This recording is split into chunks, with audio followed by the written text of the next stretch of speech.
আসসালামু আলাইকুম এভরিওয়ান, সবাই কেমন আছেন? আলহামদুলিল্লাহ আমি ভালো আছি।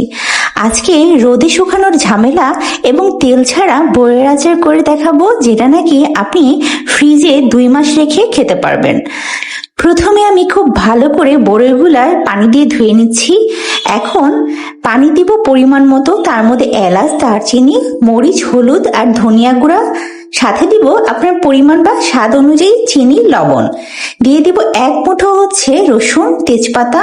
এখন এটা ভালো করে ফুটিয়ে নিব কিছুক্ষণ। ধুয়ে রাখা বড়িগুলো দিয়ে দিব এবং ফুটিয়ে নিব কিছুক্ষণ। একদম কিন্তু সোজা, তাই না?